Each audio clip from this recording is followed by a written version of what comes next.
Buenas noches. Eh, la sesión anterior nos habíamos quedado revisando el primer grupo de artículos de la Ley General de Sociedades relativo a este tema central de la Junta de Accionistas. Eh, Quisiera que me faciliten si tuvieran el material de la sesión anterior. ¿No lo tienen?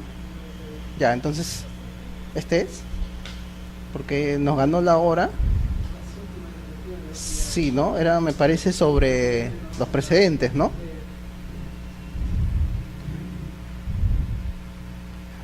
Todo lo que era precedentes. A ver, recuerdo que hablamos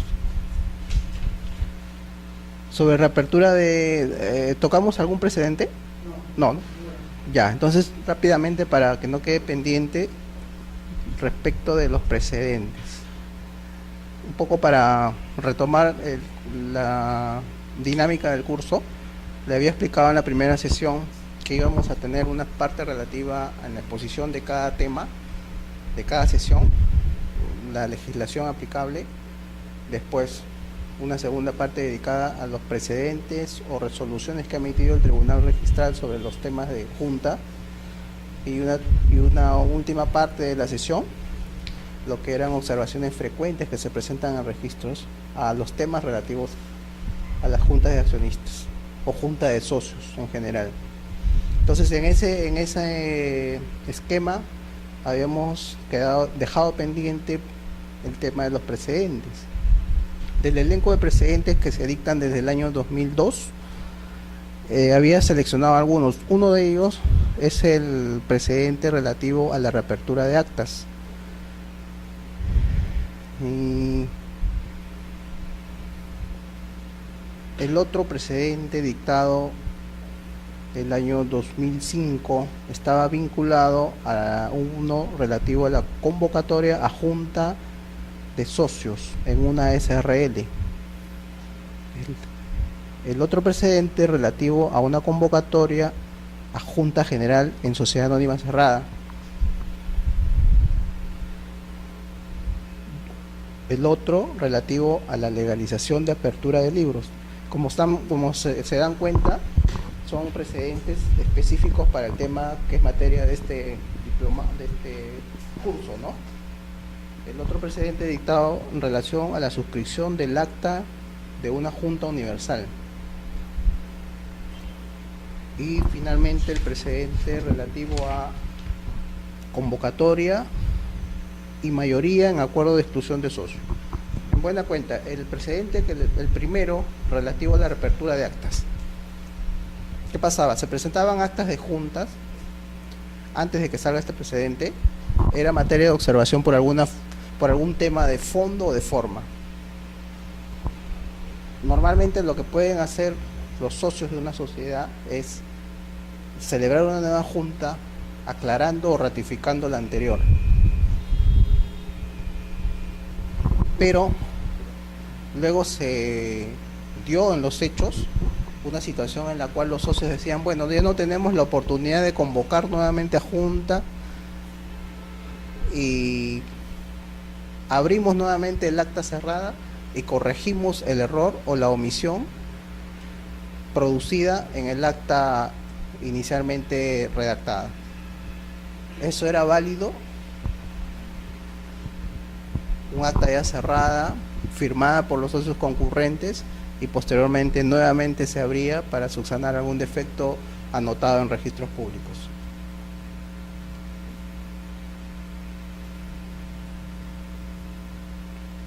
La ley de sociedades, como ustedes pueden haber revisado, no señala nada al respecto. El artículo 135 de la ley regula qué requisitos debe tener el acta, ¿no? El lugar de celebración, la fecha, a los accionistas presentes, los acuerdos adoptados, la firma del acta, etc.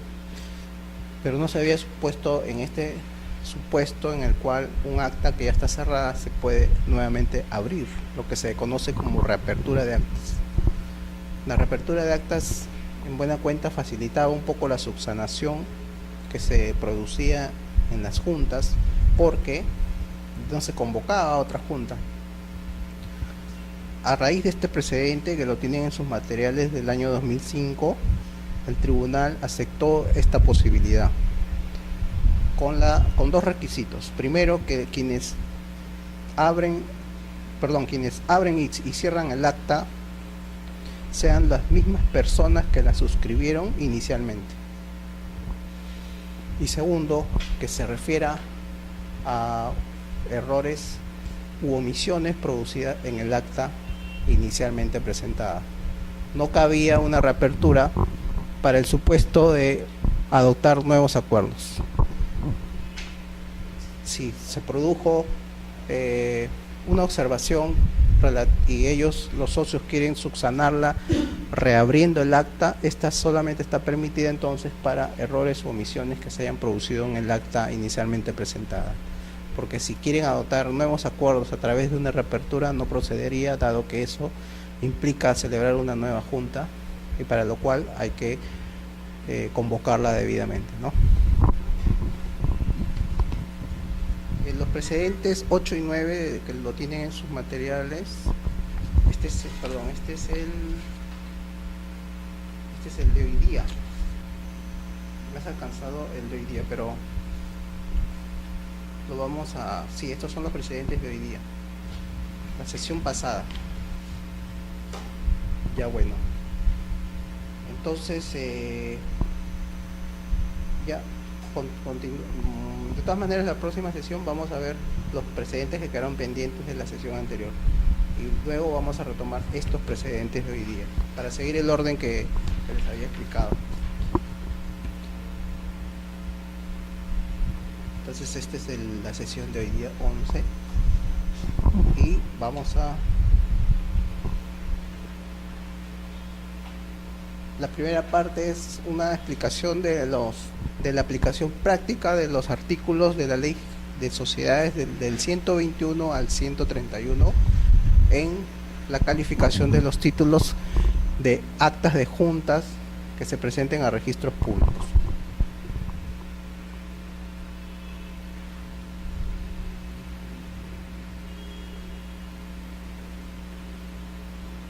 El 121 regula de manera general un derecho fundamental de los accionistas, el cual es el derecho a asistir a las juntas y tener voz y voto. Todo accionista tiene ese derecho fundamental de asistencia a la junta de accionistas, y además de expresar a través del voto su opinión respecto a los temas que la junta tenga a bien proponer en caso de una junta universal, o respecto de los temas que han sido materia de convocatoria en el caso de una junta que no es universal. Ahora, también pueden, de acuerdo al 121, asistir personas que no son directamente vinculados con la gestión de la sociedad, administradores, gerentes y socios. El último párrafo señala que también pueden disponer la asistencia con voz pero sin voto de funcionarios, profesionales y técnicos al servicio de la sociedad. Generalmente se requiere la explicación de los documentos contables, balances, estados financieros, a través de contadores. Se requiere la explicación de aspectos legales y se puede permitir la participación de abogados, o se requiere pues también que se explique a la Junta la situación en la cual se encuentran los procesos judiciales en los cuales la sociedad es parte demandante o demandada, y para ello se requiere la participación de algún estudio de abogados o de los asesores legales de la sociedad. Entonces, todas esas circunstancias que abarcan los diferentes campos en los cuales la sociedad pueda estar actuando requiere de la asesoría especializada, y si la ley no permitiera que participen en la junta solamente los accionistas, entonces sería muy difícil adoptar acuerdos que sean eficientes, que sean importantes para la sociedad. Ahora, el primer párrafo del artículo 121 se refiere a al plazo dentro del cual se pueden notificar o la sociedad puede conocer quiénes son los titulares con derecho a asistir. Como sabemos, en el libro matrícula o registro de acciones se inscriben, entre otros actos, la titularidad de los socios. Si hoy día tenemos que celebrar una junta, debemos saber por lo menos con 2 días de anticipación a esta junta que se celebra hoy, quiénes son los socios registrados en la sociedad. De manera tal que al momento de establecer en un acta que concurren determinadas personas en sus calidades de socios, la administración ha tenido conocimiento con esa anticipación de las posibles nuevas adquisiciones de acciones o de transferencias que hacen realidad el hecho que puedan asistir terceros a la sociedad, hoy accionistas. Entonces es importante porque si la ley no hubiera fijado un plazo, podrían asistir hoy día a la sesión personas que de repente invocando una titularidad que no tienen. Entonces el estudio que implica si efectivamente se produjo una transferencia de acciones o algún otro título que posibilite que una persona pueda asistir a una junta en calidad de accionista, tiene que ser analizado y en un plazo prudencial como el que establece el primer párrafo. Por ley, el gerente general es el encargado de llevar el libro matrícula de acciones. Por lo tanto, es el órgano de la sociedad que verificará que en este libro matrícula de acciones se hayan registrado efectivamente personas que tienen la calidad de accionistas. Hay supuestos en la ley, por ejemplo, que el titular de las acciones podría haber constituido usufructo sobre sus acciones. Él mantiene la propiedad de las acciones, pero los frutos que produzcan estas acciones son transferidos a un tercero usufructuario. Pero cabe la posibilidad que él haya podido no solamente ceder algunos beneficios económicos del derecho como accionista que tiene, sino también la posibilidad que este usufructuario concurra a la Junta y tenga el derecho al voto, como si fuera el accionista. A voz y voto. A voz y voto. O por medida judicial haya establecido el juez que los derechos de un determinado accionista político, como asistir y votar en la Junta, puedan ser suspendidos o ejercidos a favor de un determinado accionante en un proceso judicial en el que justamente se discute la titularidad de las acciones. Eso se anota en el libro matrícula de acciones. En el libro matrícula de acciones básicamente se anotan la creación de acciones, consecuentemente la titularidad de dichas acciones, se anotan a manera de registro privado las transferencias que se hagan de esas acciones y los gravámenes que puedan establecerse sobre dichas acciones. Entonces, en buena cuenta, el 121, al establecer el derecho de concurrencia a la Junta, por regla general, señala que lo tienen los accionistas. Pueden tenerlo también otras personas que, sin ser accionistas, gozarían de este derecho, como por ejemplo en el caso de una medida cautelar en la cual el juez establece que, como se está litigando la propiedad de las acciones y no hay todavía un pronunciamiento sobre el fondo, un demandante podría tener esos derechos y el titular que tiene registrado en el libro matrícula de acciones su derecho queda suspendido en tanto no se resuelva la controversia en el proceso judicial principal.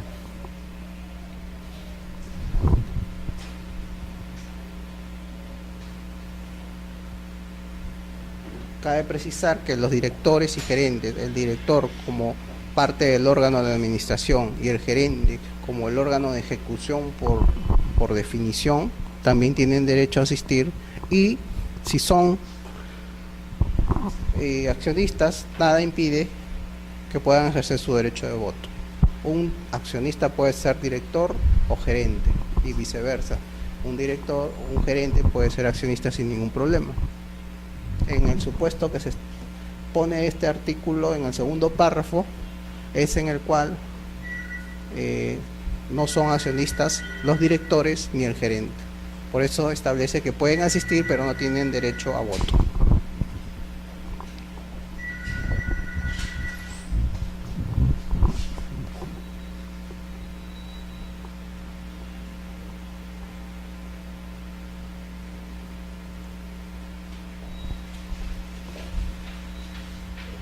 Pueden asistir los accionistas sin derecho a voto a las juntas de accionistas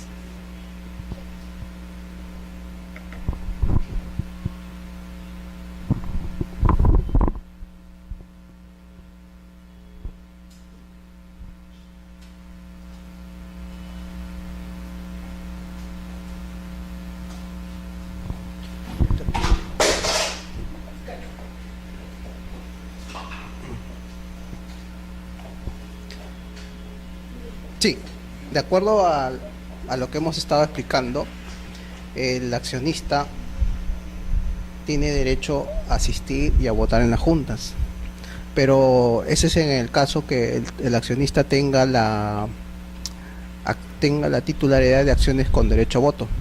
Pero en el caso de un accionista que tenga acciones sin derecho a voto, su participación en la junta se va a ver limitada porque no tiene justamente el derecho a voto. Pienso que en la medida que la ley no ha establecido una prohibición absoluta respecto de este tema, el estatuto podría establecer claramente que los accionistas sin derecho a voto pueden concurrir a las juntas en la medida que ellos en algún caso recobran este derecho a voto cuando sus derechos como tales pueden ser objeto de alguna modificación o extinción inclusive.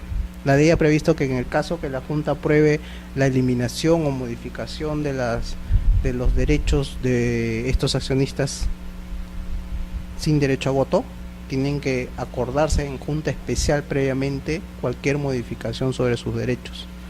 Ahora, en estas juntas especiales es claro que ellos concurren y tienen un derecho a voto, ¿no? Pero en una junta general en la que se convoca para los accionistas que tienen derecho a voto, su participación en principio estaría limitada porque no tienen derecho a voto. La ley ha señalado claramente quienes pueden asistir y tener derecho a voto y quienes pueden asistir y no tienen derecho a voto.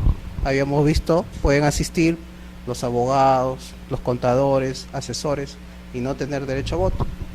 Pueden asistir los directores y gerentes, pero no tienen derecho a voto. En esa misma lógica creo yo que los accionistas sin derecho a voto, titulares de este tipo de acciones, también podrían asistir y no ejercer su derecho a voto y estar de esa manera informados respecto de la marcha de la sociedad, porque el derecho a estar informados sobre este tema es otro derecho fundamental de los accionistas, sin distinción que tengan o no derecho a voto.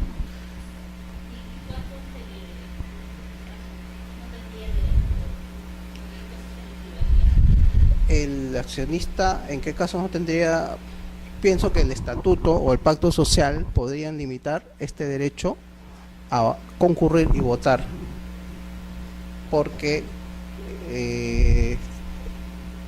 la ley en sí no establece un caso en el cual se les prohíba tajantemente su concurrencia.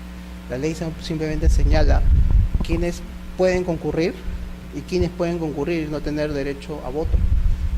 Justo lo que habíamos visto en el artículo anterior. Por ejemplo, el gerente puede concurrir pero no tiene derecho a voto. No ha dicho nada sobre los accionistas titulares de este tipo de acciones. Entonces, me parece que el estatuto, regulando en contrario, podría establecer que este tipo de accionistas no tienen derecho a concurrencia a aquellas juntas en las cuales se reserva la participación de los accionistas con derecho a voto. Podría establecerlo el estatuto. Y si no lo menciona el estatuto, me parece que nada impide que ellos puedan concurrir, porque simplemente hay un derecho a la información que tiene todo accionista y se podría ejercer a través de un mecanismo de participación en la junta de accionistas y no solo a través de la solicitud que se hace al directorio de que se les informe y se les documente sobre los temas que son objeto de una convocatoria a una determinada junta, que es otro mecanismo por el cual los socios tienen la información respecto a la marcha de la sociedad. Creo yo que en este caso este es otro mecanismo en virtud del cual los accionistas que no tienen este tipo de acciones con derecho a voto pueden ejercer su derecho a la información, permitiéndole el estatuto su participación en la junta de accionistas.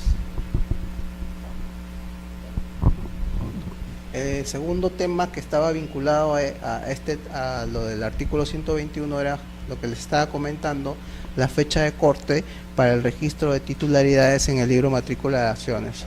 Lo prudente que es que se haya establecido un plazo de 2 días de anticipación para que se comunique a la sociedad las transferencias respecto a las titularidades de acciones producidas a efectos de saber y determinar claramente en una junta de accionistas quiénes son los titulares de las acciones o quiénes son los titulares de este derecho para asistir y votar en la junta de accionistas.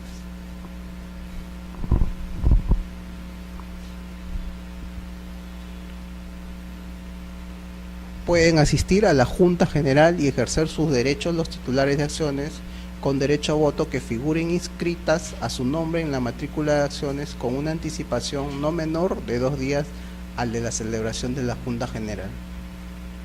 Pueden ser más días inclusive, pero no menor de 2 días. Si el estatuto prevé que el registro de acciones a favor de una persona se haga con 5 días de anticipación a la fecha de celebración de una Junta General, no habría problemas. Si establece que esta comunicación, este registro de los accionistas se haga con 1 día de anticipación, sí habría un problema, ¿no? Porque estaría contraviniendo el 121.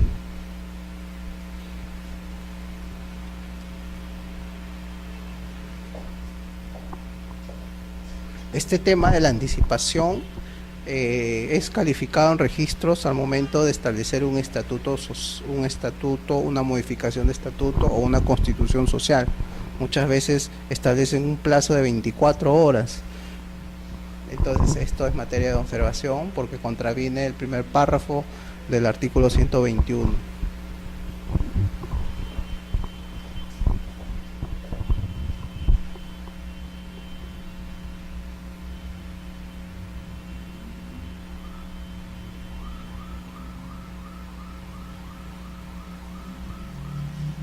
Ahora, el 122 de manera general es muy importante porque regula lo que es la representación de los accionistas en junta. Es claro que cuando en una junta de accionistas concurre una persona natural, esta puede ser representada por un tercero. Cuando concurre una persona jurídica socia titular de las acciones, también necesariamente tiene que ser representada por un tercero o por una persona natural.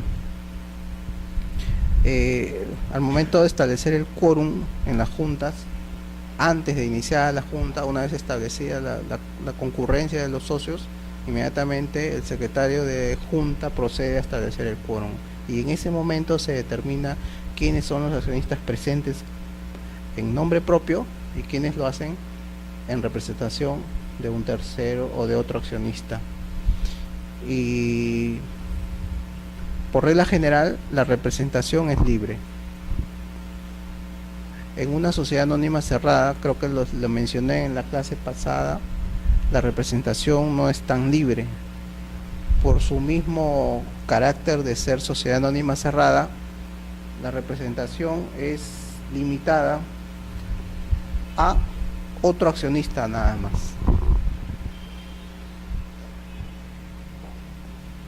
O algún pariente, ascendiente, descendiente o cónyuge del accionista, por regla general.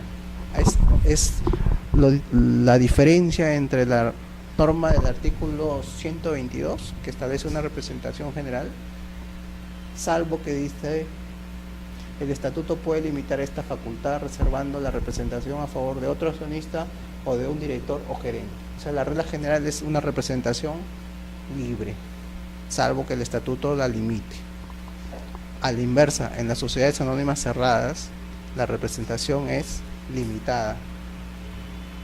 Conforme al 245, me parece, de la ley, el socio puede hacerse representar por otro accionista, su cónyuge o un ascendiente o descendiente.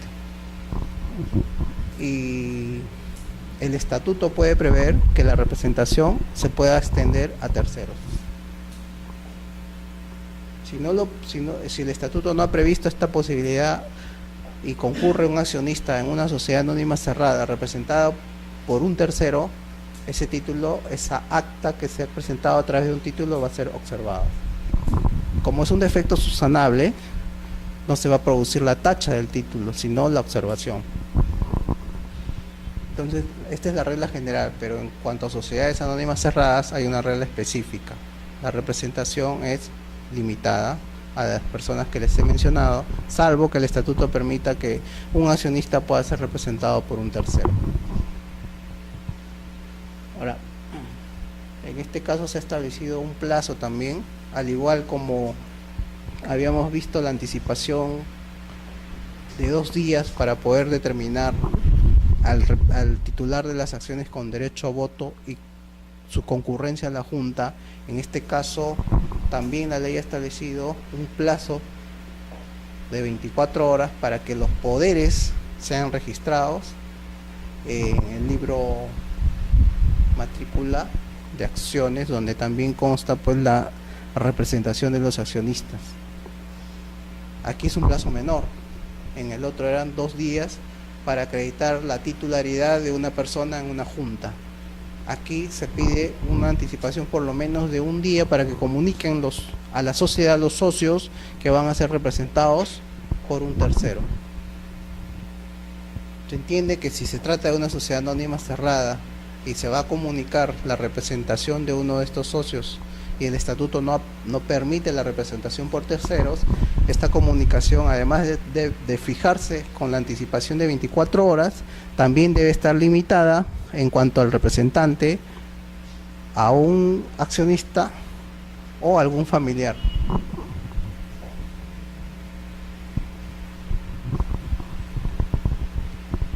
El último párrafo del 122 se pone en el supuesto de la forma a través de las cuales los accionistas pueden adoptar para representar a otro accionista, o el tercero representar a un accionista. Lo pueden hacer a través de un documento privado para cada junta en especial y no incurrir en las formalidades de una escritura pública, ¿no?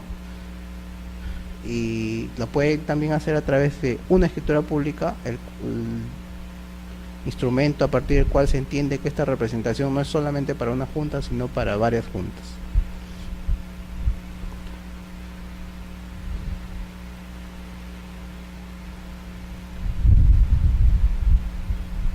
Ahora, si se otorga por un documento privado, basta un documento en el cual ni siquiera se exige la legalización de la firma del titular de las acciones para dar el poder.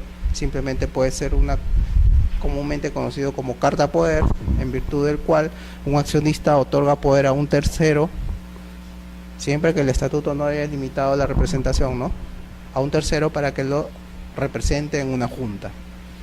Y si este accionista ha previsto que va a estar ausente en más de una junta, puede otorgar el poder a través de una escritura pública.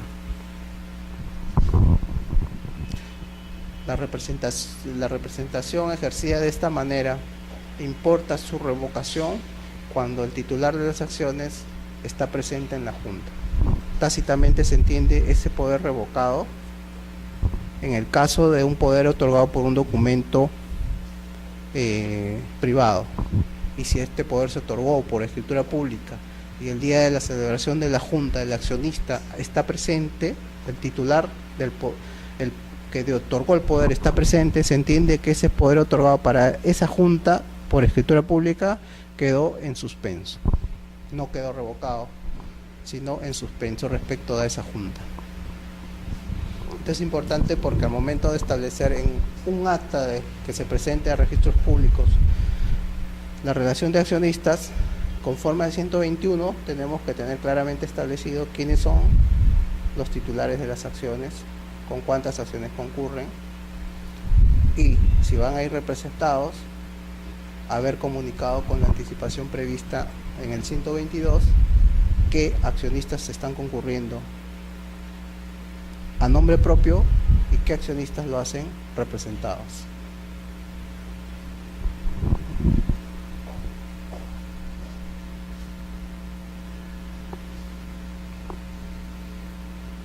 La ley ha previsto un plazo para el registro de los poderes de representación en junta de accionistas que no es el mismo plazo para el registro de transferencia de acciones. Eso es clarísimo ahora a partir de lo que les he explicado, ¿no? Hay dos plazos diferenciados. Un plazo más amplio para un acto más importante que es acreditar la titularidad de acciones, y un plazo más breve para un acto que implica simplemente no la transferencia de la titularidad, sino el ejercicio de un poder a través de un tercero. Ahora, estos casos son, lo que les he mencionado, son supuestos de representación voluntaria, ¿no? Pero hay supuestos en representación legal necesaria. Ya no es que voluntariamente se puede otorgar un poder, sino que necesariamente se tiene que otorgar el poder. Por ejemplo, en las actas de junta de accionistas que se presentan muchas veces concurren sucesiones intestadas, titulares de diferentes acciones. Entonces, esta sucesión intestada, que es un patrimonio autónomo, no es una persona jurídica, tiene que concurrir representado este patrimonio por una persona natural necesariamente. Puede ser uno de los herederos, pueden ser dos herederos. Se ha dado caso también en que concurren todos los herederos representando, por decirles, una o dos acciones de la sucesión. En la medida que todos voten a favor del acuerdo, esta representación plural es válida, porque la ley exige que las acciones sean representadas por una persona, ¿no? Pero en la práctica se ve que, por ejemplo, los herederos quieren concurrir representando las acciones de su sucesor. Entonces todos quieren concurrir y en ese caso no se les puede limitar la representación. Y en la medida que todos voten a favor del acuerdo, no hay problema. El problema se presenta si de 5 herederos, 2 votan a favor, 2 en contra y 1 se abstiene. No hay voto. Entonces, en ese caso, todo el grupo es un voto. Ahora, si son, en el supuesto que tengan una acción, pero la sucesión intestada puede tener 100 acciones, entonces ahí tendrían 100 votos, ¿no? ¿El voto de ellos se tiene que dar por unanimidad, todos igual? Sí, porque ¿Todos en contra o todos en favor? claro, todos en contra o todos o simplemente no votan, se abstienen, porque la ley ha previsto que las titularidades de las acciones los accionistas sean representados por una persona. Hay supuestos de excepción, por ejemplo el que les estoy mencionando. En la medida, en principio ese título se debería observar, porque de acuerdo al 90 creo de la ley de sociedades, la representación de las acciones debe ser ejercida por una persona. Ahora, tenemos una sucesión formada por 5 miembros, uno de ellos debería representarla, pero como van a votar todos, o del acta se desprende que todos han votado en un solo sentido, no habría problemas, porque si hay una situación en la que votan la mitad a favor y la mitad en contra del acuerdo, esa acción de la sucesión no estaría votando. Entonces se crea ahí un problema. Y ahí sí sería materia de observación. Es un supuesto entonces de representación necesaria. Por mandato de la ley, la sucesión como patrimonio autónomo requiere de una persona que los represente en junta de accionistas. Y no solo en junta, sino en la celebración de otros actos jurídicos, ¿no? Otro supuesto de representación legal obligatoria es en el caso de los menores de edad. Ellos, como personas absolutamente incapaces, tienen que ser representados en los actos con efectos que tengan efectos jurídicos por sus padres o por su tutor, en el caso que no sea posible la representación por sus padres. Otro caso es el de las personas jurídicas que a su vez son titulares de acciones en una sociedad. Necesariamente estas personas jurídicas de cualquier tipo, asociación, comité, cooperativa, sociedad, empresa individual, si son titulares de acciones en una determinada sociedad, también tienen que ser representados por alguna persona con poderes vigentes y otorgados por esta persona jurídica que es titular de las acciones.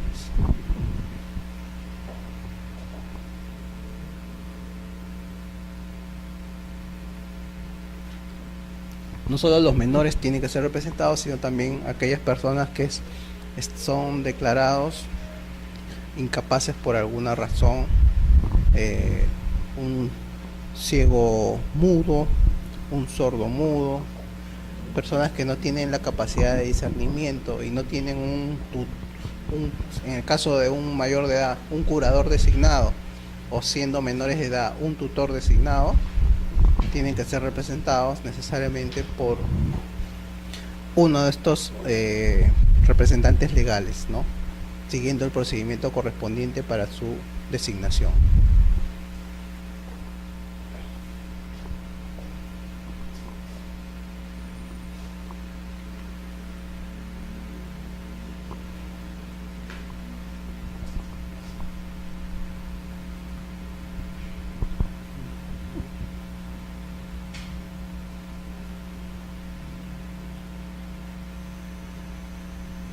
En cuanto a la lista de asistentes, esta puede ser parte del acta que se redacta al momento de celebrar una junta de accionistas, por ejemplo, estableciendo, ¿no?, en Lima a los 8 días del mes de marzo del año 2014, siendo las 14 horas, se celebra la presente junta de accionistas con la asistencia de las siguientes personas, y se hace todo el catálogo de personas que asisten, indicando el documento de identidad y el número de acciones de las cuales son titulares, y señalando, en el caso de las personas jurídicas o de otros tipos de representación, quién representa a cada uno de ellos. Esta lista de asistentes, como les digo, puede estar en el acta, como también puede señalarse al final del acta o en documento aparte. Cuando es en documento aparte, tiene que quedar claramente establecido que la lista de asistentes, por ejemplo, en una sociedad anónima abierta con más de 100 socios, esta lista se redacta y se incorpora al final del acta en el mismo libro de actas, pero formando parte y siendo suscrita por los accionistas que concurrieron a la junta, para que se entienda que esta lista de asistentes que se ha redactado fuera del acta forma un todo con la lista de asistencia, ¿no? O sea, tenemos dos maneras. La primera, en la cual el acta se redacta incluyendo el acta de junta, incluyendo la lista de asistencia. Y un segundo supuesto en el cual el acta se redacta y se cierra, y a continuación se consigna la lista de asistencia. ¿Cómo vinculamos esta lista de asistencia al acta? Primero, porque la lista de asistencia está contenida en el libro de actas. Y segundo, porque quienes han asistido a esta acta que se ha redactado y se ha cerrado han firmado la lista de asistencia, vinculando entonces un poco el documento lista de asistencias con acta de junta. ¿Por qué es importante la lista de asistencia? Porque uno de los accionistas que deja su oposición en el acta a un acuerdo determinado adoptado por la Junta, contraviniendo el pacto o el estatuto o una norma legal, puede luego, está legitimado luego para impugnar el acuerdo de Junta de Accionistas. Es uno de los requisitos. Pueden impugnar los acuerdos, por regla general, los accionistas que no estuvieron presentes, en el caso de una junta que no es universal. Y estando presentes los accionistas que dejaron constancia de su oposición en el acta. ¿Y cómo sabemos si ese accionista estuvo presente? A través de la lista de asistencia, que puede estar incorporada en el acta o en un documento aparte. Cuando veamos más adelante el 135 vamos a tocar este punto con mayor detalle, ¿no? Que es el artículo clave, el 135 y el 120 de la Ley de Sociedades.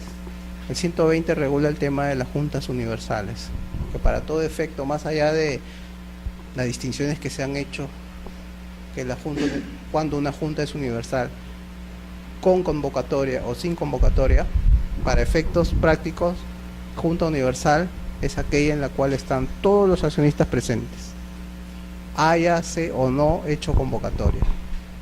Entonces, el 120 es un artículo clave de la Ley General de Sociedades, regula la Junta Universal, y el 135 es otro artículo clave porque regula las condiciones que debe tener toda acta de junta de socios, y que se aplica a una SA, se aplica a una SRL, se aplica a una sociedad civil o a una sociedad comandita.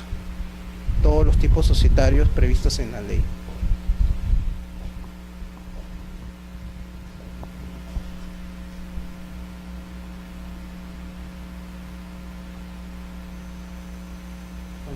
Antes de, como dice el artículo 123, el orden es ese, el que les mencionaba, ¿no? Una breve introducción de fecha y lugar de celebración, y a continuación los asistentes. Para una vez haber redactado quienes están presentes, se establece el quórum.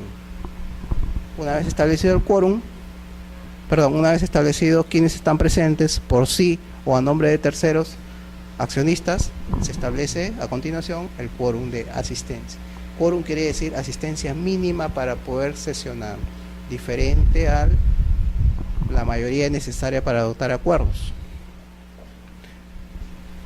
Más adelante vamos a ver que hay dos tipos de quórum, calificado y quórum simple.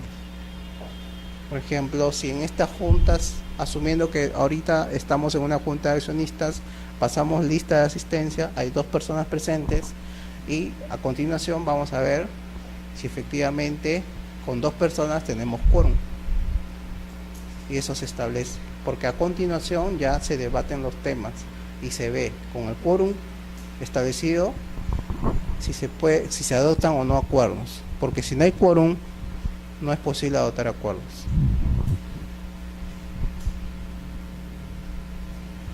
Acuerdos al menos que requieran un quórum, ¿no?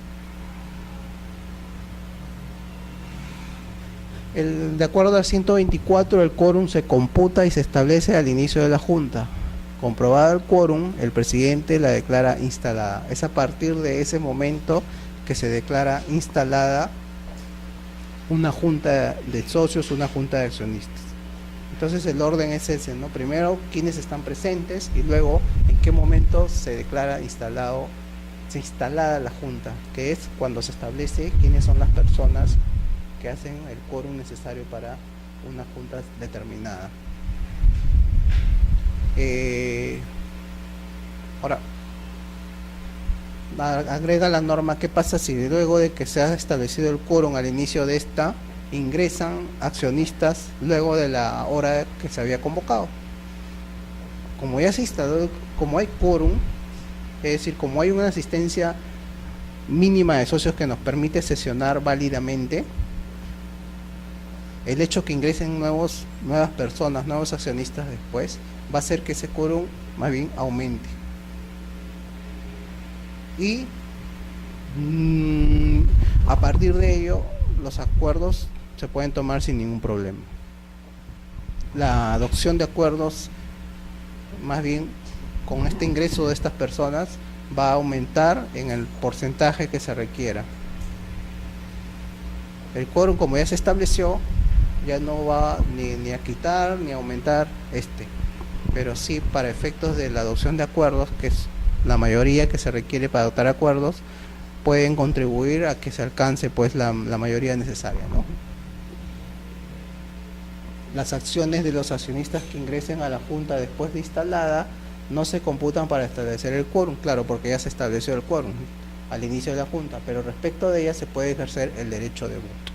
Si vinieran 2 personas más dentro de unos 10 minutos, asumiendo que tenemos una junta de accionistas, como ya tenemos establecido el quórum, podemos a ellas considerarlas para efectos de establecer la mayoría necesaria para adoptar acuerdos, ya no para efectos de determinar el quórum, porque eso ya es un tema que ya se verificó, ya se determinó. Ahora, hay una precisión ahí que deben de saber, que por ejemplo, para determinada situación A se requiere un quórum del 50% de las acciones suscritas para un tema A, y para un tema B se requiere no el 50%, sino el 30%. Entonces ustedes pueden decir: yo quiero que mis acciones se computen para establecer el quórum respecto de solamente del tema A, no que se computen para establecer el quórum respecto del tema B. O sea, pueden manejar su presencia y sus acciones para determinados temas. Con esto quiero decirles que no es obligatorio el hecho de que ya estén presentes y sus acciones van a ser consideradas para cualquier tema que se trate con cualquier quórum que la ley exige. Hay ese derecho ahora, conforme a la ley, de establecer por cada accionista que sus acciones sean consideradas para determinados temas que requieran un tipo de quórum, o para otros temas que requieran otro quórum. Es un derecho establecido a favor ahora de los accionistas.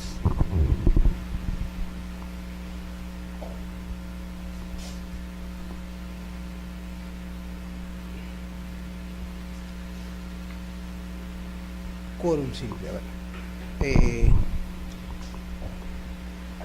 En el artículo 125, 126 y 127, en su catálogo de normas importantes, tienen que tenerlo siempre presentes.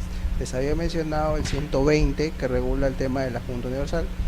Otro artículo importante para efectos de la forma es el 120, es un artículo importante para efectos del fondo en un acta de junta, porque regula lo que es el quórum en una Junta Universal.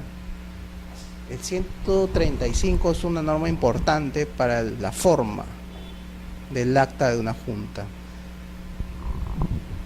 Y ahora que recuerdo, les voy a mencionar también el artículo 116 de la ley, porque es un artículo que regula de manera general los 9 requisitos que debe contener todo aviso de convocatoria junta.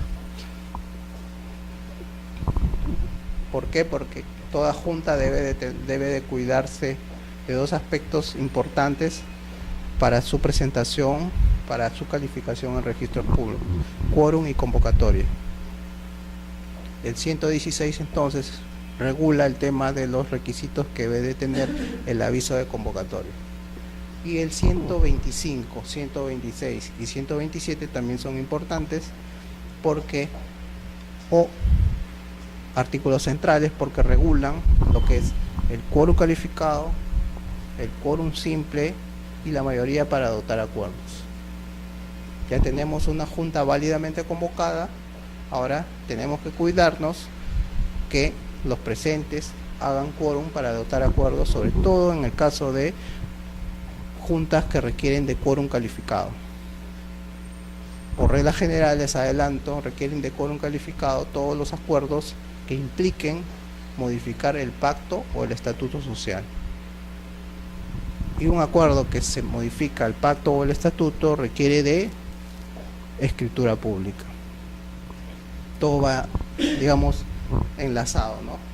Tenemos un artículo 116 que regula la convocatoria, un artículo 126 que regula el quórum y un artículo 5 de la Ley General de Sociedades que regula las formas para aquellos acuerdos que requieren de quórum calificado, la escritura pública. Ahora el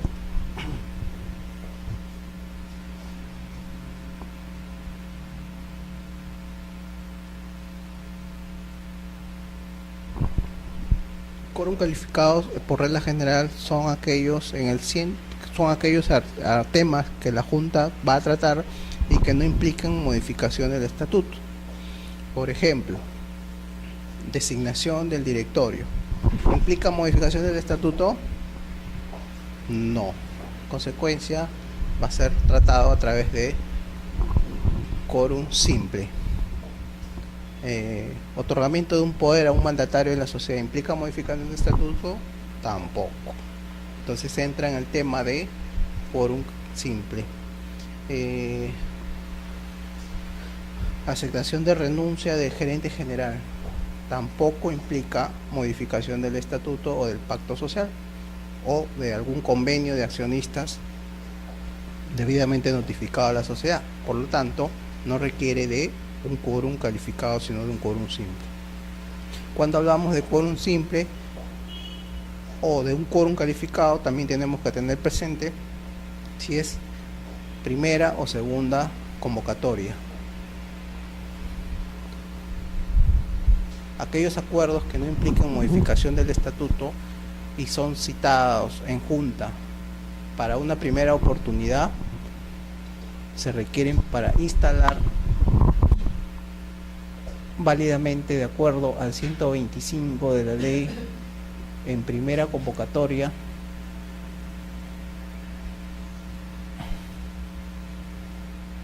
de acuerdo al 125 de la ley en primera convocatoria al menos el 50% de las acciones más una acción. Si se cita para hoy día a esta hora y estamos en primera convocatoria, basta con que concurra el 50% del total de acciones, más una de ellas. Si el capital está representado por 100 acciones, requerimos en primera 51 acciones. ¿Qué pasa? Son las 8, se convocó para las 7:30 y en primera convocatoria y no llegamos, son 48 acciones presentes, no llegamos a las 51. Hemos convocado para la segunda convocatoria y en esa oportunidad, ¿cuál sería el número de acciones que requerimos? No llegamos a las 51 acciones.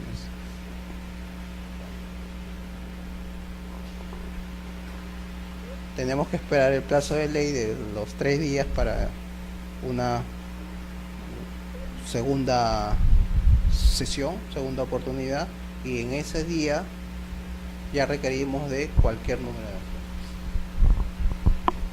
Este es para en segunda convocatoria cualquier número de acciones. Cualquier número de acciones. Estamos hablando de quórum simple.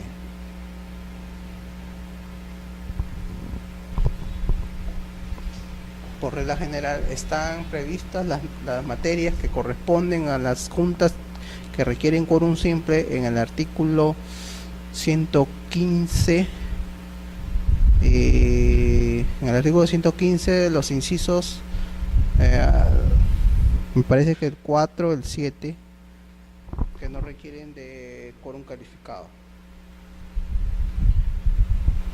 Ahora, el tema importante es a continuación el quórum calificado. El 126 de la Ley General de Sociedades, que regula el tema del quórum calificado.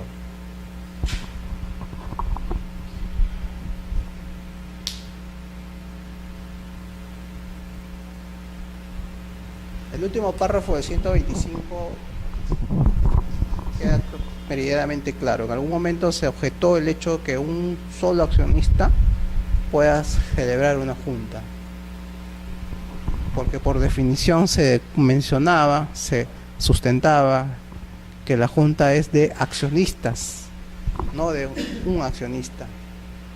Nuestra ley no tiene ninguna norma que prohíba que un solo accionista pueda sesionar en junta, siempre y cuando, por ejemplo, tenga el número de acciones requerido en primera o en segunda convocatoria. Si uno de ustedes tiene 52 acciones y está presente, con ese número hay quórum para celebrar en primera convocatoria. 126.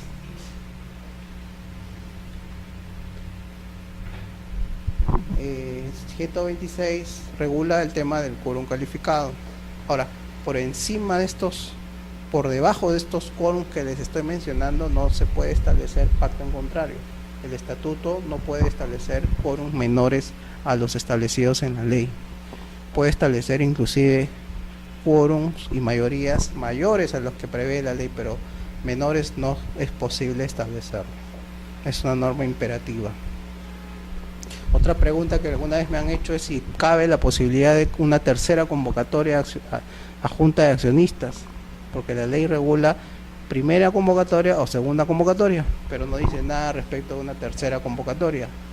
Sí lo menciona expresamente en el caso de las sociedades anónimas abiertas, pero en las sociedades anónimas ordinarias, en la SAC, que son las sociedades anónimas cerradas, o en las otras formas de sociedades como la SRL que regula la ley, ¿se puede establecer una tercera convocatoria?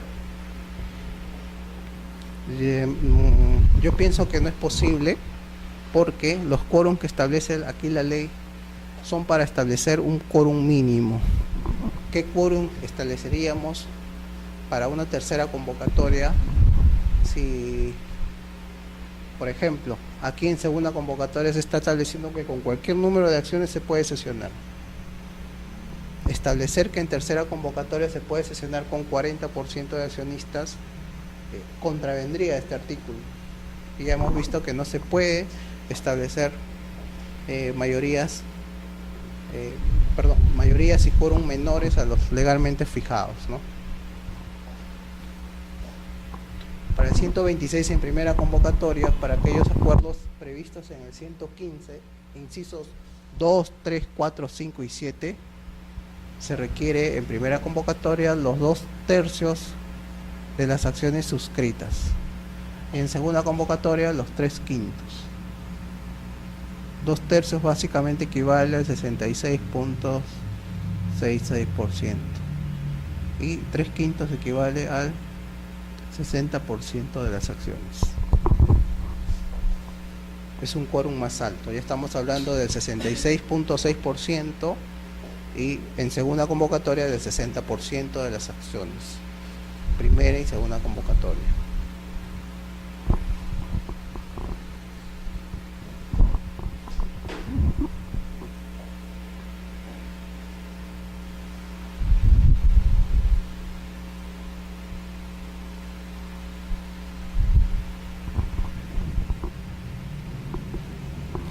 El inciso 2 me parece que regula el tema de los acuerdos de junta que implican modificación del estatuto, por ejemplo, el objeto social, el plazo de duración del directorio, número de miembros que lo integran, regulaciones respecto de la gerencia, plazo de duración del cargo de gerente, ¿no? El 3, el 4 se refieren al aumento y reducción del capital. Todo aumento y toda reducción de capital también va a implicar, en principio, la modificación del estatuto o del pacto, porque en el estatuto y en el pacto social está consignado, entre otros elementos, la cifra del capital social, el número de acciones y el valor nominal. Entonces, al aumentarse o reducirse el capital, van también a modificarse las acciones o el valor nominal de las acciones. eh, el inciso 7 me parece regula el tema de lo que es disolución y liquidación de la sociedad.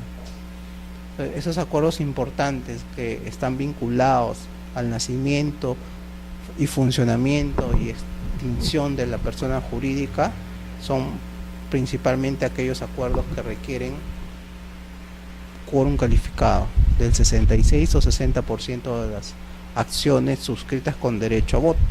Estamos hablando del universo de las acciones, ¿no?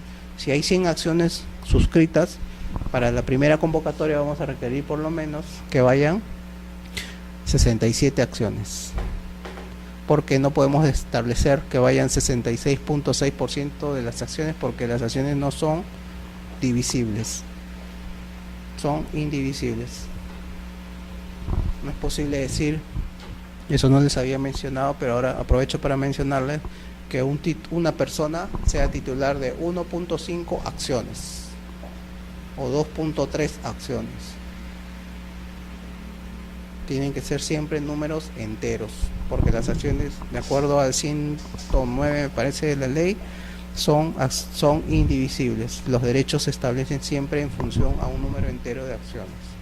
Diferente es el supuesto de copropiedad, en el cual un titular de acciones puede ser copropietario con otras personas, cada uno en un porcentaje determinado.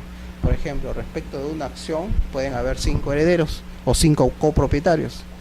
Cada uno de ellos, en ese caso, puede ser titular de 20% de los derechos de esa acción, lo cual es distinto a decir que yo soy titular del 20%, que yo soy titular de punto 20% de una acción y los otros 4 copropietarios lo son respecto de los 20 puntos restantes, porque la copropiedad sí permite que una sola acción tenga varios copropietarios, pero yo no puedo ser titular de una acción y media. Puedo ser titular de una acción y respecto de la otra mitad ser copropietario con otro accionista.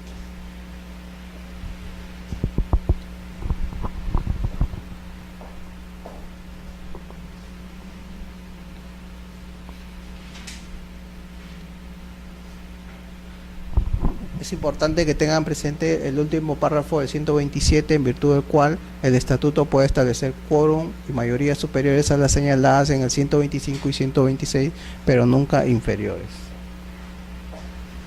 Es posible, por ejemplo, que para el nombramiento de un directorio el estatuto prevea un quórum calificado.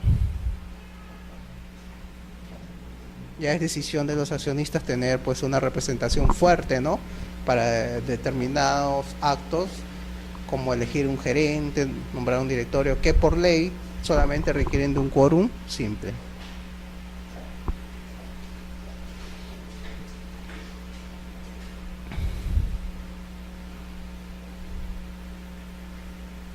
Acuerdos en cumplimiento de normas imperativas, presidente y secretario. Por definición, el presidente de la Junta de Accionistas, que no es un cargo, es simplemente una situación temporal por cada junta. Quien preside una junta es el presidente del directorio. Y el secretario, ¿por qué presidente y secretario? Porque son requisitos que van a verlo en el 135, que les dije que era un artículo clave.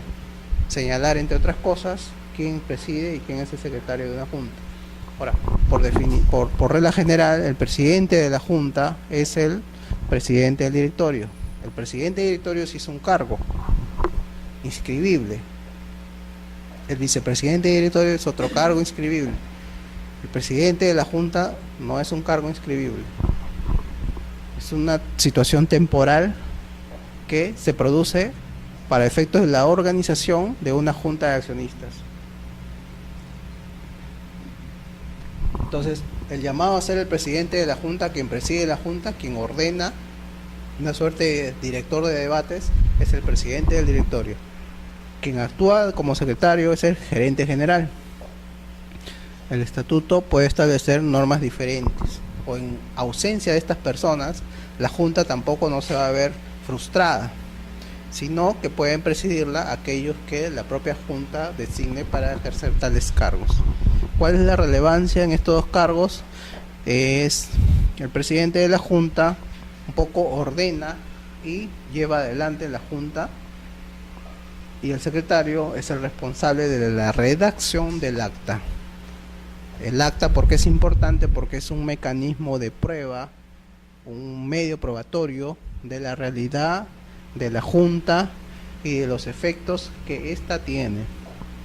No solo que vincula a todos los accionistas presentes y ausentes, sino que también puede dar lugar a que el acto de impugnación se vea limitada a lo que haya consignado en el acta la Junta como acuerdos. Otra precisión que vamos a ver más adelante es aquella en virtud del cual el artículo 135 señala que el acta tiene fuerza legal a partir de su aprobación. Es otro de los requisitos que tiene que contener el acta. Al final de la misma, no solamente ser suscrita por el presidente y secretario, sino también debe indicarse que esta acta ha sido aprobada expresamente por los accionistas presentes. Tenemos ahí adicionalmente que mencionar que hay dos tipos de aprobación.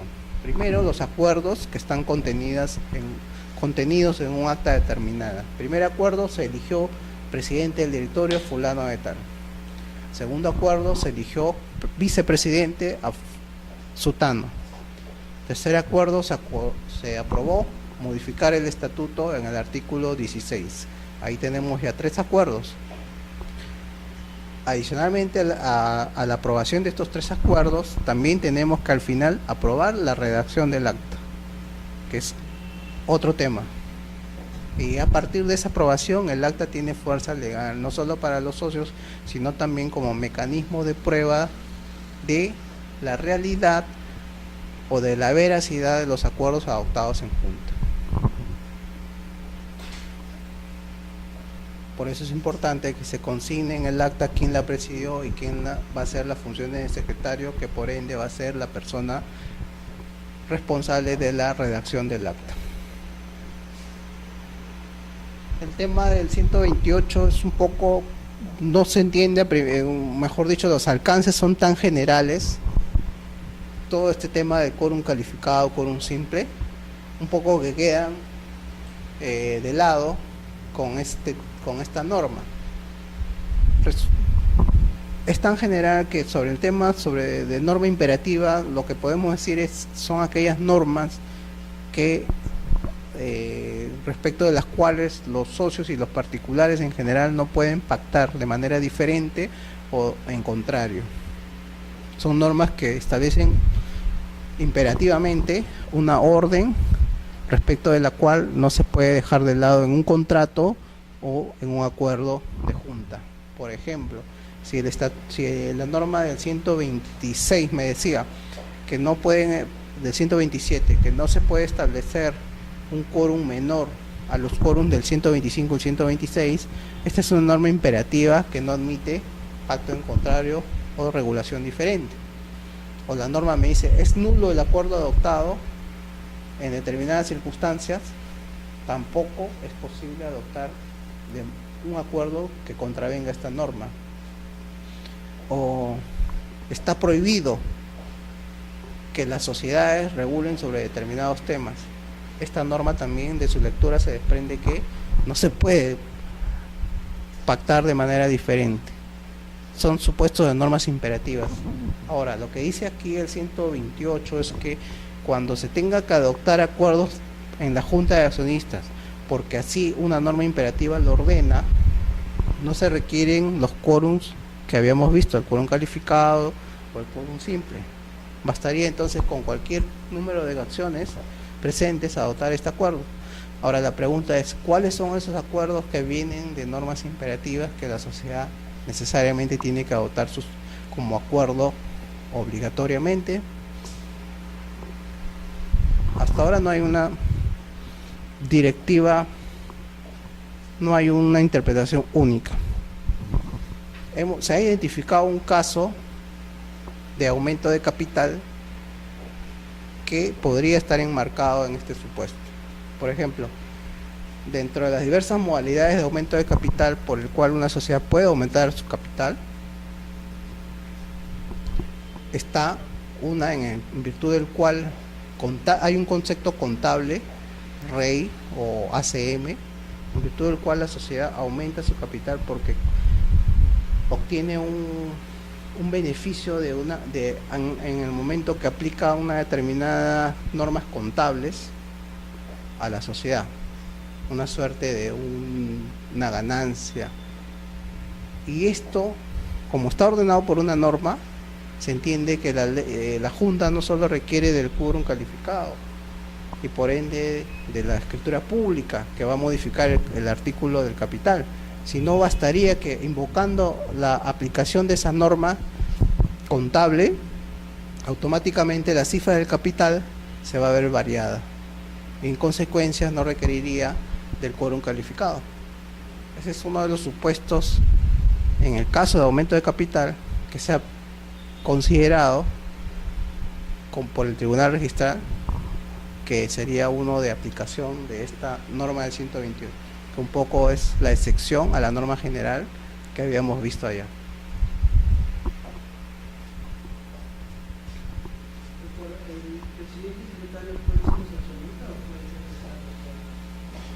Pueden ser también accionistas.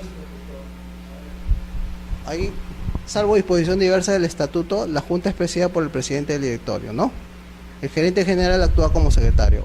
El estatuto puede decir que el presidente va a ser el vicepresidente del directorio. Y a su vez el secretario no va a ser el gerente general, sino va a ser el subgerente general. Puede establecer. Este es un caso típico de una norma que no es imperativa, porque desde su lectura inicial dice salvo disposición diversa del estatuto. Entonces permite que vía estatuto o vía pacto social se establezca algo diferente, ¿no? Entonces secretario y presidente pueden ser otros accionistas, el vicepresidente, el directorio, el subgerente general, el gerente legal, de acuerdo a lo que el estatuto prevea. Ahora, ¿qué pasa si el estatuto ha previsto que sea el presidente del directorio quien preside una junta determinada y el gerente general quien actúe como secretario, y llegada a una junta de accionistas determinada no están presentes ninguno de los dos? ¿Se frustra la junta en ese momento? Aparentemente sí, porque los accionistas no pueden contravenir su propio estatuto. Entonces es peligroso que el estatuto establezca de manera así permanente quién preside y quién es secretario en una junta. Lo lógico, creo yo, es que no lo regule expresamente y en principio preside el presidente del directorio, y si no está presente por alguna razón, quien la junta elija, igual en el caso del secretario, para darle flexibilidad y no se frustre la junta por no poder ejercer el cargo quien el estatuto había determinado que lo ejerza, ¿no?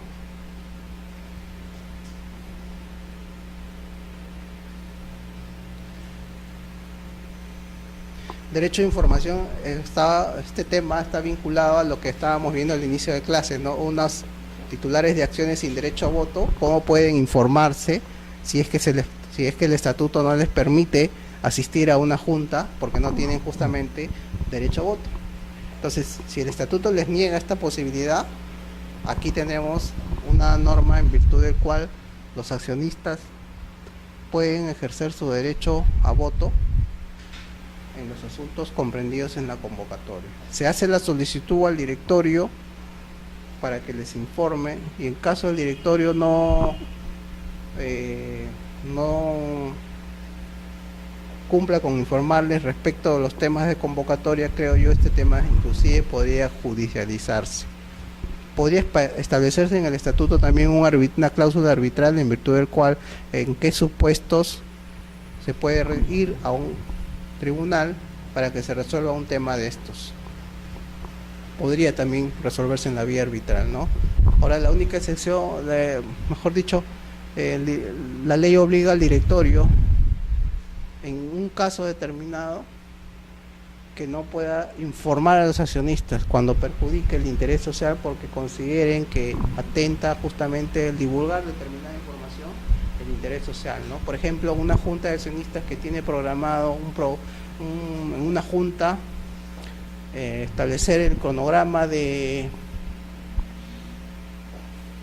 adquisiciones o de inversiones para un determinado periodo en un año. Entonces, la divulgación de este tipo de información respecto de sus inversiones para un próximo año puede ser conocido por la competencia. El directorio prefiere un poco limitar esa información hasta el día de la junta, porque considera que este puede ser un acto, la difusión de ese tipo de información puede perjudicar el interés social. Esto se ve mucho en temas de competencia en el mercado, en los que la información es muy valiosa para la competencia, sobre todo en temas de programas agresivos, ¿no?, de inversiones y de adquisiciones que se quiere hacer en el mercado, ¿no? Es muy importante, por ejemplo, para una compañía como Telefónica tener un plan de acción que sea reservado para sus accionistas y que no sea conocido por la competencia.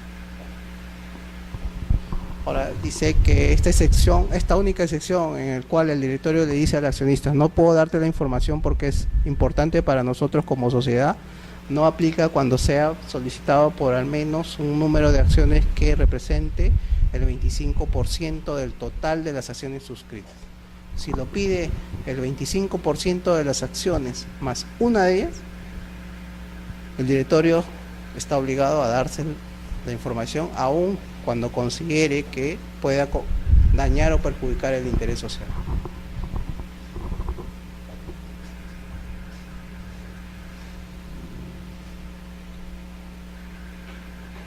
Entonces, haciendo ya una recapitulación de todos los aspectos legales, es importante que tengan en cuenta en la sesión de hoy día las normas relativas al quórum simple, quórum calificado, presidencia y secretaría en una junta, ¿no?, representación de los accionistas y la lista de asistencia, porque todos estos elementos van a estar vinculados al momento de redactar el acta de junta.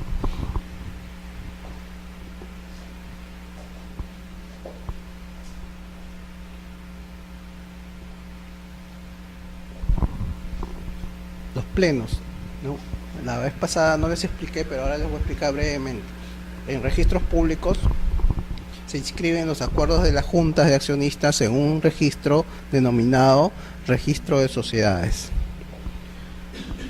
Hay dos instancias administrativas que regulan el trámite de inscripción en registros públicos: el registrador público como primera instancia y el tribunal registral como segunda instancia. Las decisiones del registrador, quien califica un acta de junta y determina su procedencia, es decir, su inscripción o su rechazo, su observación por algún defecto de forma o de fondo, determina que el usuario en algunas oportunidades quiera apelar de esa decisión ante el tribunal registral en segunda instancia. Ahora, hay aspectos en la ley que ha quedado a la interpretación, y como toda interpretación de norma legal puede dar lugar a una o más interpretaciones diferentes. Un mismo texto legal puede dar lugar a interpretaciones diferentes.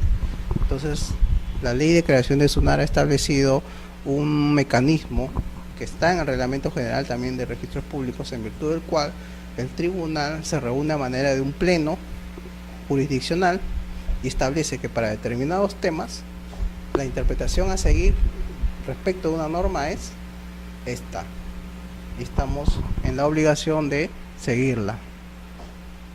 A eso se llaman precedentes de observancia obligatoria. Se publican en el peruano y son de conocimiento de todos los interesados. Por ejemplo, en el tema que mencionábamos, si puede o no concurrir un accionista titular de acciones sin derecho a voto a una junta de accionistas. Algunos registradores podrán pensar que no pueden concurrir, otros pueden pensar que sí pueden concurrir. como se presenta esta diversidad de criterios, el tribunal considera necesario fijar una interpretación única. Y al fijarla ya zanja el tema. Y sobre el tema que nos ocupa, la Junta de Accionistas en la Ley General de Sociedades se han dictado algunos precedentes en determinados años. Desde el 2002 a la fecha hay ya más o menos más de 90 plenos registrales, entiéndase, reuniones de las salas del Tribunal Registral, que son 5 a nivel nacional, en la que se han dictado criterios de interpretación de normas registrales. El de la reapertura de actas que ya le mencioné, ¿no? Que sirve solamente para o se utiliza por el usuario para subsanar errores o omisiones cometidos en el acta inicialmente presentada.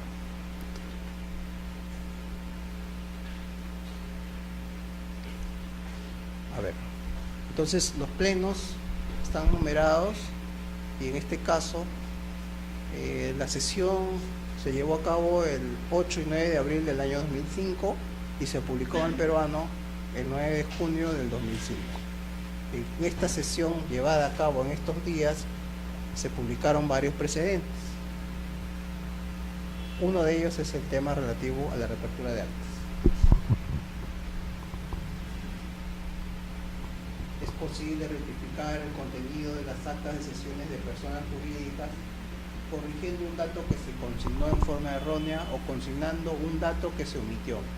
Tanto la omisión como la consignación errónea dan lugar a esta reapertura de actas, pudiendo consistir la omisión en un acuerdo que, habiendo sido adoptado por la persona jurídica, no se hizo constar en el acta.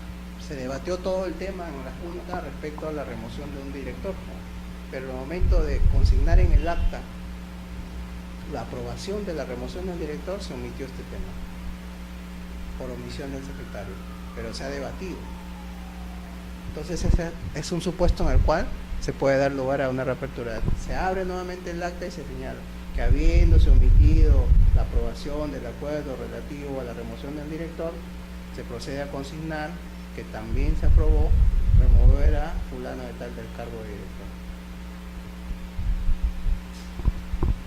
Para ello deberá dejarse constancia de la fecha de la reapertura y la misma deberá ser suscrita por quienes firmaron el acta primigenia o rectificada, lo que les explicaba, ¿no? Deben de firmarlas las mismas personas que inicialmente la suscribieron, básicamente o principalmente presidente y secretario.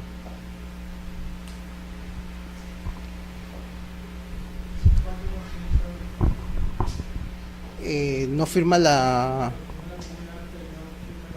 se observaría, porque la única garantía de establecer que no se están consignando cosas que no se trataron en el acta inicial es que vuelvan a firmarla los que la firmaron inicialmente.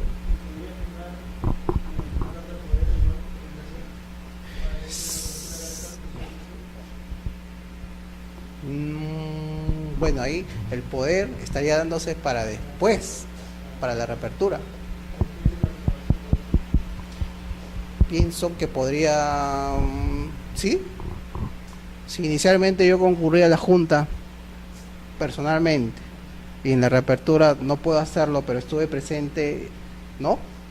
Y doy poder para que firmen el acta nuevamente, sería factible. Lo importante es que manifiesten su voluntad a través de la firma quienes estuvieron presentes inicialmente. Ahora, hay un plazo para que esta reapertura se entienda válidamente realizada. Si revisamos las resoluciones que han dado lugar a este precedente de base o fundamento para fijar este criterio de interpretación general, no hay un plazo. O sea, podemos reabrir una junta mañana, pasado, una semana o en un mes. Como no hay un plazo, pero al menos desde mi punto de vista entiendo que una reapertura debe darse en un lapso de tiempo relativamente breve. No podemos reabrir actas celebradas el año pasado o hace 2 años, hace 5 años, ¿no? Resulta un poco ilógico. Tampoco cabe la reapertura, esto los menciono ya para el tema de asociaciones y otras personas jurídicas no societarias, la reapertura de actas de actos inscritos. Está previsto expresamente en su reglamento que no procede la reapertura para un acto inscrito. No lo ha previsto el reglamento del registro de sociedades, ni lo ha previsto este precedente, pero a partir de ese dato legal también cabe preguntarse, en una sociedad que ya inscribió un acuerdo de junta, ¿cabe reabrirlo? No, pues no cabe, no cabría la reapertura, ¿no? Ahora, como no hay un plazo fijado, se entiende pues que debe ser reabierta una junta dentro de un plazo breve, ¿no? No tan prolongado en el tiempo.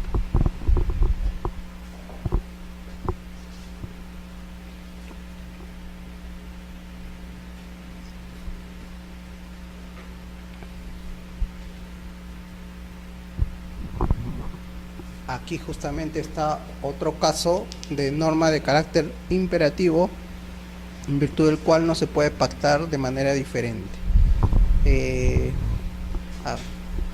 Habían dudas en algún momento en los registros públicos respecto a la forma de convocatoria de una SRL.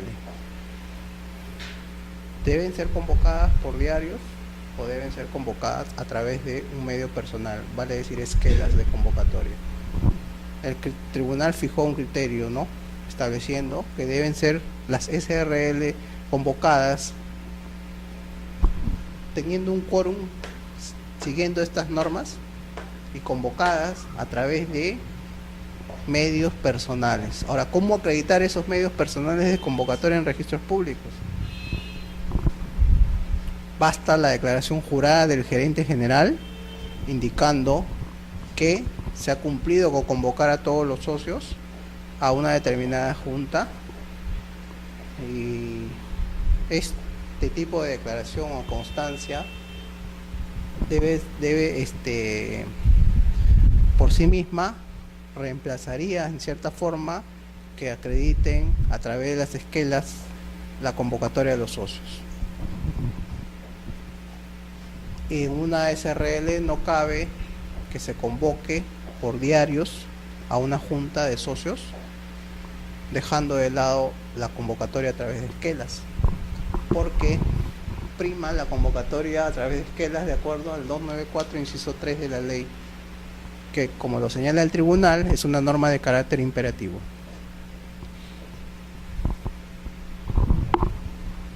Entonces, sobre este tema ya se fijó un precedente en virtud del cual esa norma de la convocatoria a través de esquelas es imperativa, obligatoria, y su forma de acreditar está dado en registros públicos a través de la declaración jurada que haga el gerente general de haber cumplido con convocar a junta de socios a través de este medio de convocatoria. Este mismo criterio también se aplicó para el caso de las sociedades anónimas cerradas, porque comparten una misma naturaleza de ser sociedades.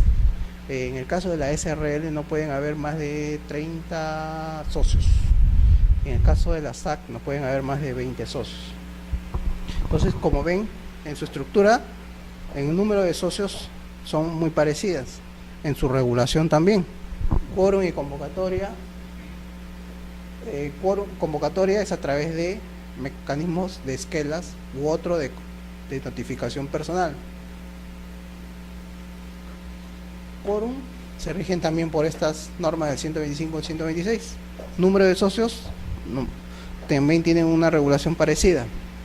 Entonces el tribunal dijo, de una vez voy a fijar un criterio de interpretación para convocatorias de SRL y de SAC, y caben lo mismo. El 245 también, desde ese punto de vista, es una norma de carácter imperativo. Es decir, en una SAC no puedo establecer a través del estatuto que la junta va a ser convocada a través de aviso en los diarios. No se podría establecer.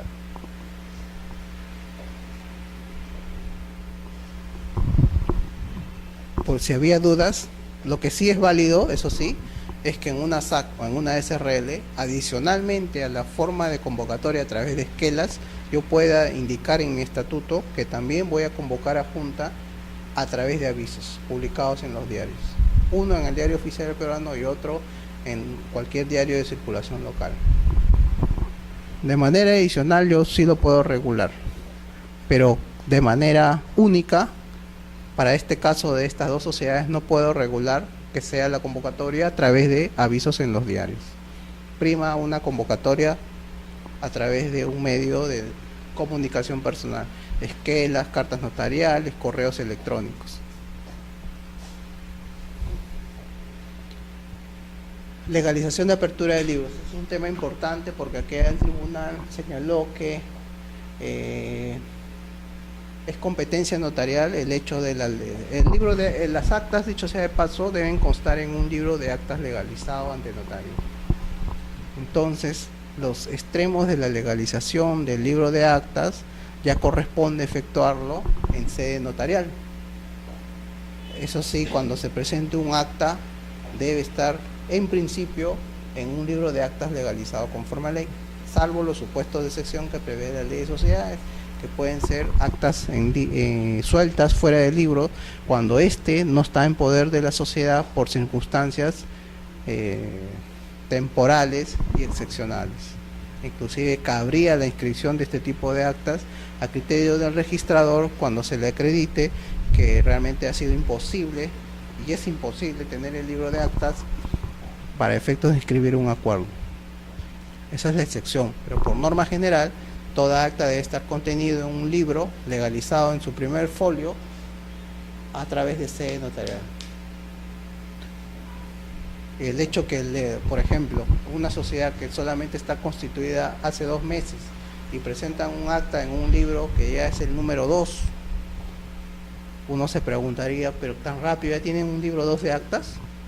Esas circunstancias no da mérito a una observación, porque primero quien legalizó la apertura del libro 2 fue el notario, y a él le debieron haber acreditado que el libro 1 se extravió o se robó o pasó alguna circunstancia que hicieran posible la legalización de un segundo libro de actas. No es competencia del registrador cuestionar por qué es el número 2 o por qué es el número 4. No debería observarse. En este precedente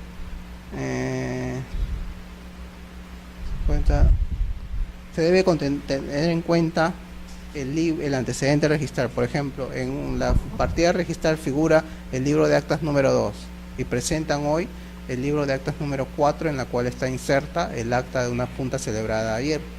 Entonces, en registros públicos pueden observar y decir, oiga, pero ¿qué pasó con el libro 3? Es una circunstancia que no debería ser materia de observación. ¿Por qué? Porque mientras hay una secuencia lógica, la sociedad puede tener los libros que crea conveniente. Lo que sí no puede darse es que si en registros públicos está inscrito acuerdos en un libro de actas de juntas número 2, presenten actualmente el número 1. Ya no tiene lógica porque si no estaríamos hablando de libros paralelos.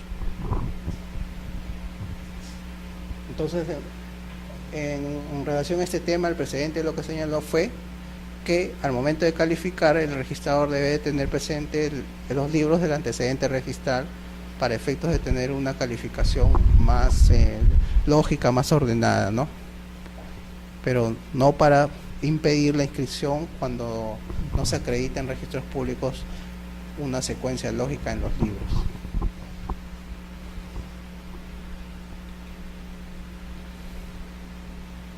Este es un precedente publicado en el año 2008 relativo a la suscripción a acta de Junta Universal. Cuando no es universal la Junta, por regla general, suscriben el principal personaje que habíamos visto, el secretario del acta, el presidente y al menos 2 accionistas designados al efecto. Pero cuando es universal, es decir, cuando han concurrido todos los socios, ¿quiénes deben de firmar el acta? De acuerdo al 135 de la ley, deben firmar el acta todos los accionistas presentes, como una garantía de concurrencia de todos los socios.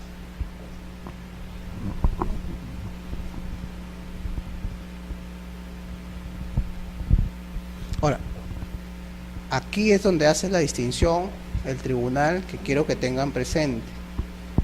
En el tribunal se estableció que habían juntas universales con convocatoria y juntas universales sin convocatoria. Yo entiendo, un poco discrepando de este criterio, que la junta es una sola y la junta universal es una sola con o sin convocatoria. Consecuentemente, el acta debe ser firmada por todos los socios presentes, como garantía de su justamente concurrencia. Pero el tribunal distinguió, tenemos una junta universal con convocatoria y otra sin convocatoria. Cuando es con convocatoria en los diarios y se han reunido todos, no es obligatorio que el acta la firmen todos. ¿Por qué? Porque ha habido una garantía de la publicación en el diario, de una garantía de justamente del llamado a junta, ¿no? Y que todos tienen conocimiento cuando hay convocatoria. Entonces, en ese caso, a pesar que es universal y han concurrido todos, el tribunal dice que no es necesario que firmen el acta todos. Y cuando hay una junta sin convocatoria, ahí sí, todos tienen que firmarla. Por eso es que en este caso hacen la distinción que lo del 135, es decir, que firmen todos, solo es aplicable a aquellas juntas universales que se conforman espontáneamente, es decir, sin previa convocatoria. Cuando no hay convocatoria y todos están presentes, ahí sí requieren que se firmen todos. Les menciono esto porque es un criterio a seguir obligatoriamente, pero tengan presente que por regla general siempre la Junta Universal, para evitarse problemas, debe ser firmada por todos los accionistas. Si por ahí se les presenta algún caso en el cual han convocado a junta y a pesar de eso han asistido todos a una junta determinada y no todos pueden firmarla, pueden invocar este precedente. En el caso que el registrador les observe y les diga, oiga, siendo universal, ¿por qué no han firmado todos? Ustedes le dicen, un momentito, esta es universal, pero yo la convoqué y de acuerdo a este precedente no es obligatorio que todos la firmen.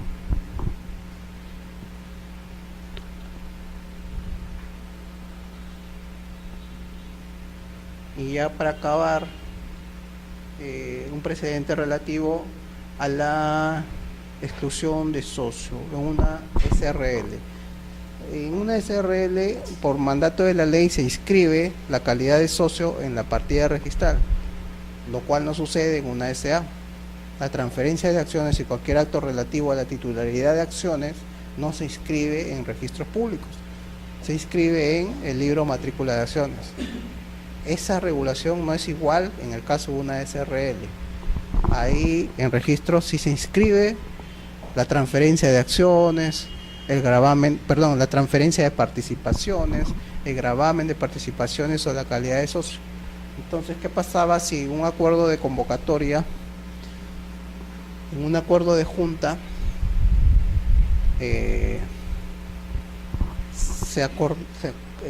convocada justamente para excluir a un socio, quitarlo, retirarlo de la sociedad, debía o no ser convocado este socio? En tanto que ese acuerdo todavía se está gestando, se está llevando a cabo, el socio excluido o a punto de ser excluido también debe ser convocado a esa junta en tanto no se ha producido todavía el acuerdo válido que determine su exclusión.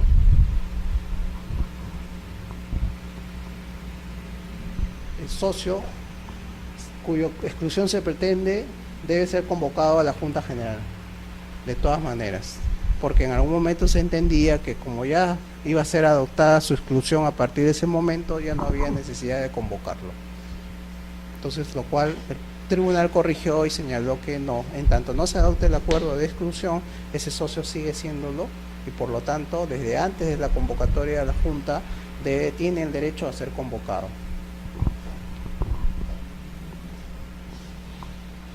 Entonces, este es un catálogo de precedentes relativos a los temas que estamos viendo de juntas, ¿no? Un poco tocando SA, SRL. Hay otros precedentes más, pero que no están vinculados al tema que nos atañe, ¿no? Entonces, para las próximas sesiones voy a empezar ya a incidir ya no en precedentes, sino en observaciones frecuentes en registros públicos sobre los temas de junta. Y revisando siempre el catálogo de normas de la ley y del reglamento del registro de sociedades. ¿Alguna pregunta? El secretario deja constancia en el acta. Al ser un documento privado entre accionista y su representante, tiene efectos en la sociedad.